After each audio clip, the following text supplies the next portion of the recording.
Dun dun dun.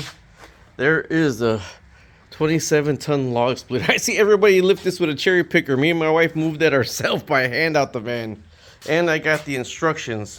There's the axle right there, the tires, the motor with the hydraulic pump, the hydraulic lines, the actuator, and there's the front tongue right there. So let's get this put together.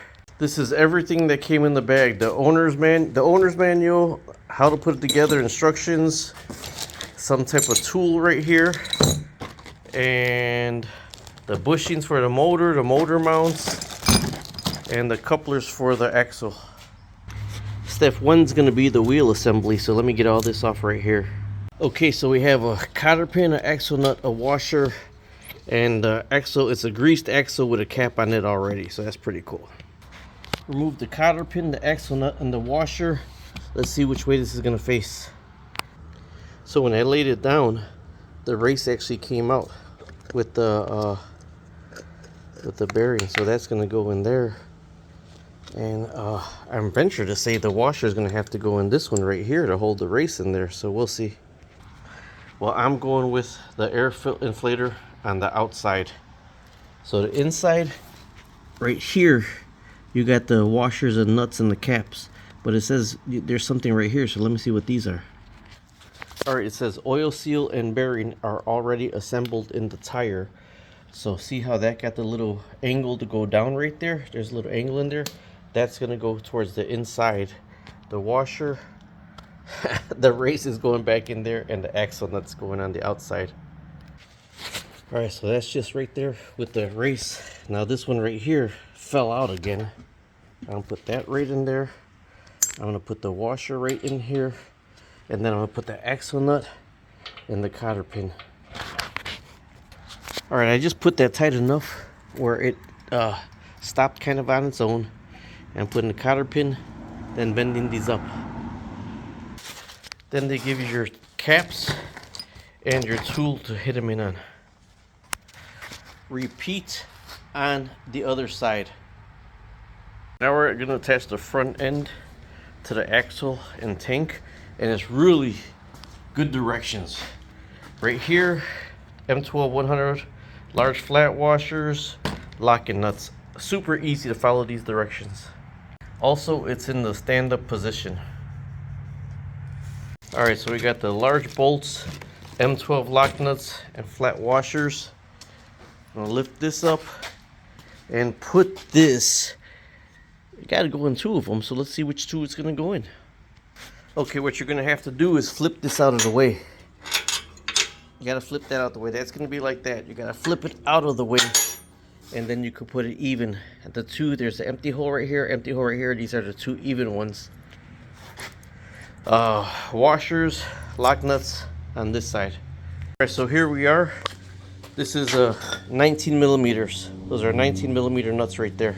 Let's go with the next step. Caution, 2-person lift.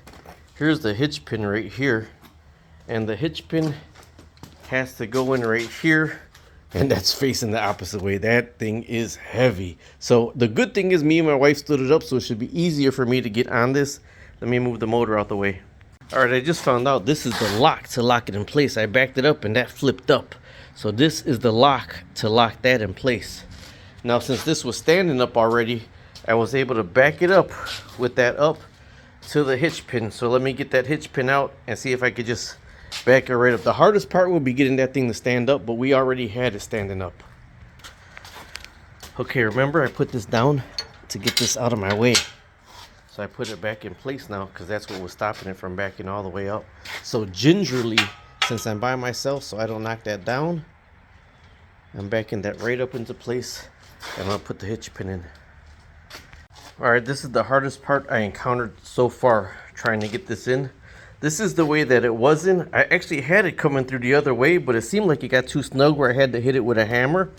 So I tried putting it back in this way, and it still is stuck. So I got to pop it out with a hammer and then really try to finagle that to get it through those holes. Those are actually pretty tight. As you can see, it's off. This has to be lifted some. So I'm probably going to lean it frontwards, put it on a brick to be higher. It'll be easier if that had to be lifted, but this has to be lifted and it's heavier. So I'm gonna prop it up. So I put it on 2 bricks, just leaning it, and you see it's way off now. But to me, that's gonna be easier to maintain. I'm gonna put a block underneath this with a jack to jack that up where I need it to be. So I put that on a block first. You gotta watch it with this because you got the oil filter right here, but then you got a drain plug in there. So this is actually on the motor mount and the axle, and I was able to lift it enough. So I got that on bricks, and that's how I got enough to go in here. So this side I gotta finagle that to get through, and then I could drop it, you know, drop all this down. All right, I think that's just really tight in there because I'm hitting it with a board and it's coming through little by little, and you see it's clear. It's clear, so it should come through. So I'm gonna hit it with the hammer. I was hitting it with the board, but this is the size that was in right there. Ooh, just hit my finger here. Let me get on the other side. All right, so I moved the wheels back and forth a little bit, and I got it all the way through. That was pretty snug. Put the pin back in it, and I'm gonna drop it all back down now. All right, I had to lay it down to get these 2 bricks out. But man, this thing is heavy. This is super heavy. So right now, I gotta pull this back out to lift it back up, to stand that back up to get to where I'm supposed to be at. All right, now we need the polyurethane bushings and the number 10 flat washers to get ready to mount the engine. All right, it says please select these 4 holes to mount the engine, and it looks like they're the ones closest to the edge, right? There's empty holes on the outside. All right, it says please select these 4 holes to mount the engine, right? But there's 2 holes on the outside, so I have it in the wrong space. It gotta be on the smaller holes on the inside right here. Let me get that out the way. See, there's I don't know why they put extra holes in here, right? So it's gonna be on the inner holes, because it shows 2 empty holes on the outside. You got the bushings and then the washers. All right, so the pump is on the inside, and that's on top of the bushings. You gotta watch it because if that no oil shouldn't be in the way, so you can see where the holes are. So I gotta put the screws up from the bottom now. We are gonna go with what screws? M8 by 65s is what we're going with. Gonna go with the 08 locking washers and the M8 bolts. On correction, it says use the flat washers, 08 flash washers and locking bolt. These you gotta kind of lay on the ground and finagle because the bolt gotta come up from the bottom, then the lock washer bolt on top. So get all of them in and started before you tighten it down. All right, so these are definitely gonna need a crescent wrench and probably a socket for the bottom. Once you get one on, it's easier to find the other ones. Kind of was laying underneath it. I wonder why there's 2 oil reservoirs to fill. So I gotta figure that one out. Hopefully you could just use one of them and it gives you either or option, because this is gonna be a nightmare to fill right here. So those motor mounts are 13 millimeters right there. Got that one through a lot more than that one right there, right? The bushings are actually pretty snug, but this was the hardest one to get to by far. Back here, that was the hardest one to reach. So, perfect. All right, next to install is the fenders. Got the fenders here. It says the engine and the fenders are going to be mounted at the same time in the directions. All right, so before the fenders, it says to attach the clear oil pipe to the bottom of this right here. So there is a oh no, it's leaking. I didn't know there was going to be anything in there.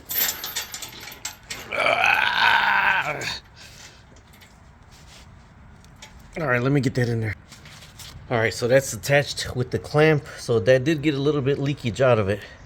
All right, the fenders already have their gear attached, but it says to make sure that you put the rubber washer up against the tank, in between the washer and that, up against the tank.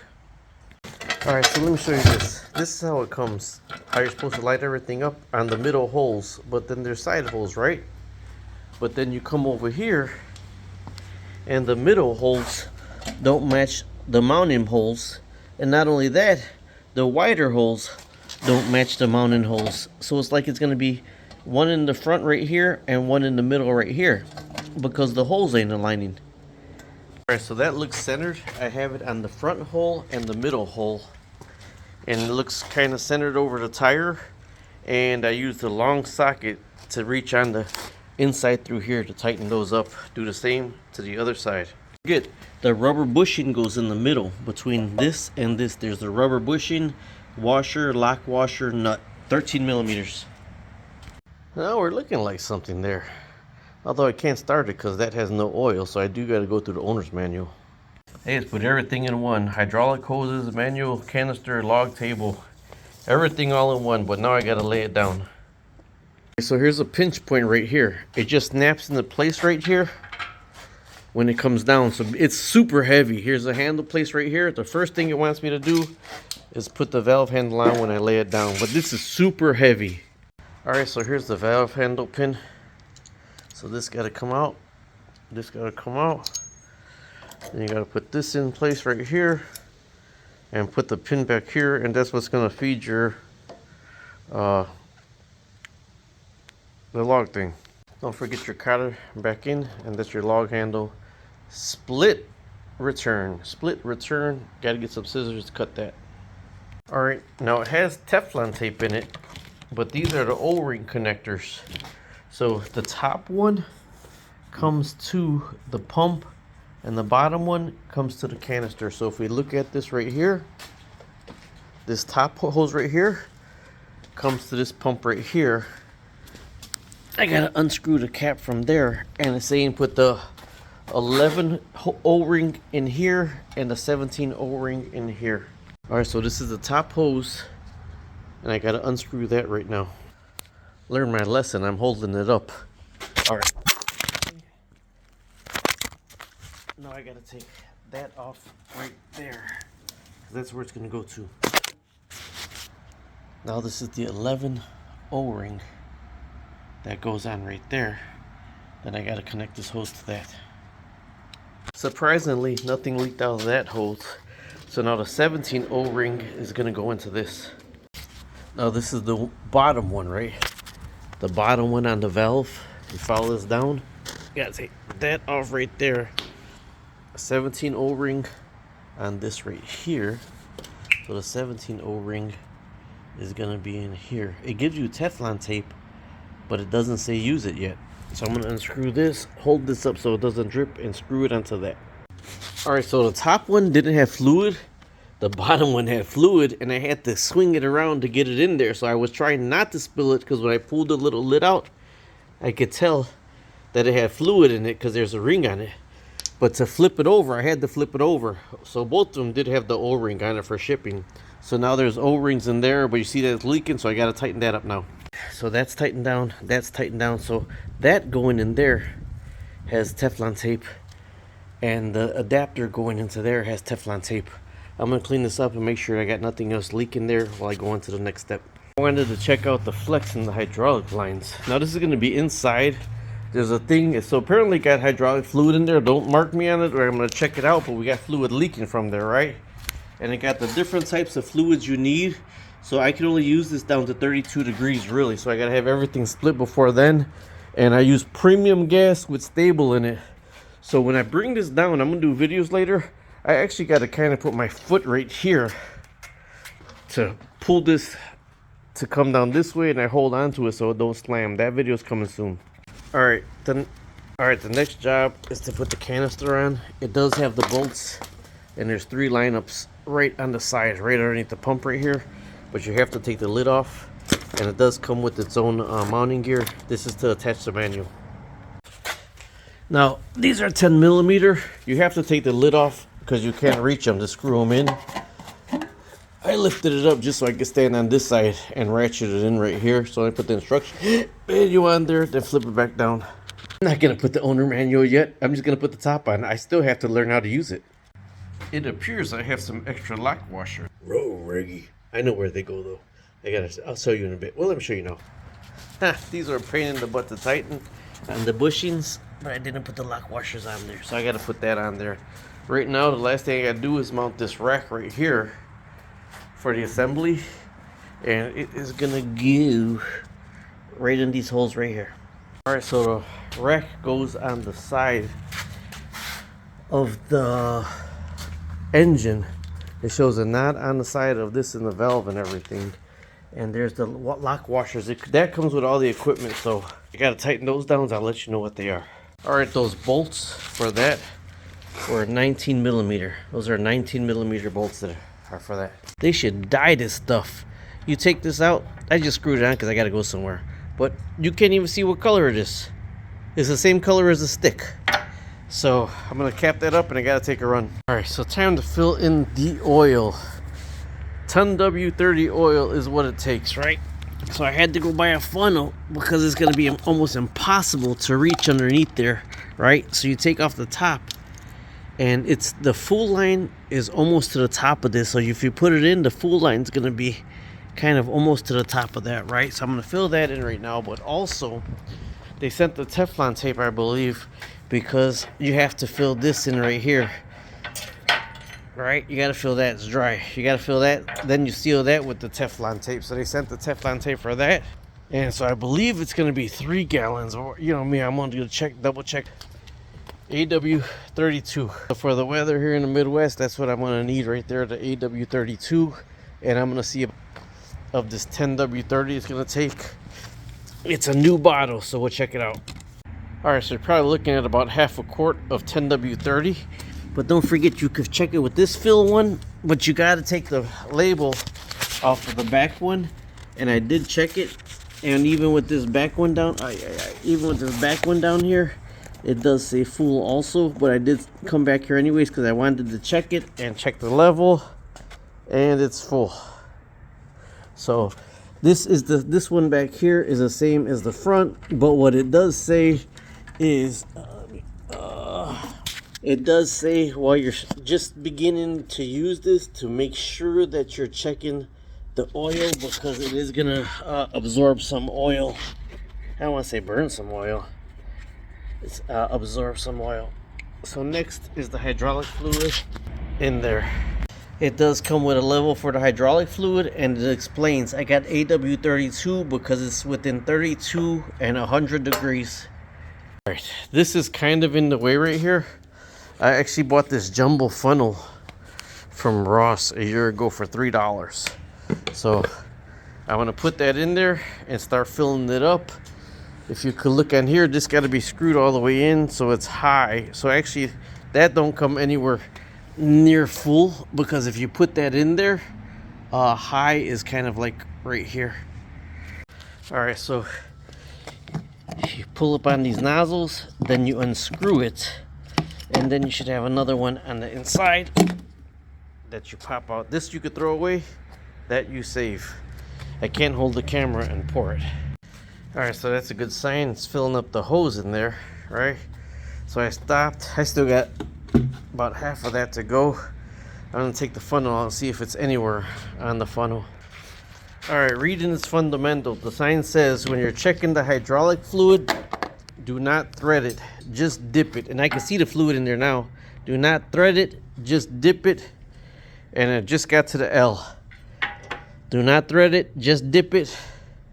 Just got to the L. And everybody, Rob here. So I got to the end. That's everything putting this thing together right here. The only thing I got to do is start it. I got it to the high. I didn't use the Teflon tape at all. So if you go through the book, comment down below where you found out to use it. But I didn't use the Teflon tape on this at all. But if you scan the barcode on the side of it, it says video is coming soon. So this video is right here. The next video coming up is going to be starting it and running it. By the way,